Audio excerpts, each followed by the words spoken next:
জালিয়াতি, দুর্নীতি আগামীকালকে না হয়, তাইলে কিন্তু জামাত ইনশাল্লাহ যাবে। কারণ জামাতের প্রচুর জনপ্রিয়তা এখন। জামাত মানুষ এখন মনে প্রাণে চায়।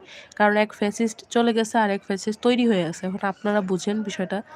তো আমার ঘরেই আছে বিএনপির ভোটার অনেক আছে আমার ঘরেই। তো আমি তাদেরকেও বলছি, এত বছর পরে ভোট দিবেন, একটু চিন্তা ভাবনা করে দিয়েন কে ইনসাফ করতেছে, কে ইনসাফ করবে আগামী মানে সামনের দিনগুলোতে।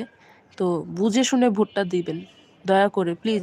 আপনাদের কাছে একটা রিকোয়েস্ট, আপনারা নিজের পায়ে নিজে কুড়াল দিবেন না।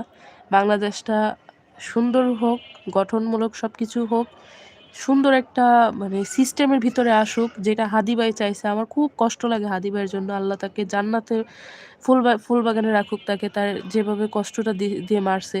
আমার কাছে তো মনে হয় সে হচ্ছে জান্নাতের পাখি, জান্নাতের কাছে জান্নাতেই চলে গেছে। তার মৃত্যু খুব সুন্দরভাবে হাসতে হাসতে সে যেরকমটা চাইছিল আল্লাহ সেরকমভাবেই করছে। কিন্তু তার এই যে আফসোস, তো আমরা তো আর নির্লজ্জ, আমাদের এই আফসোস সারা জীবন থাকবে।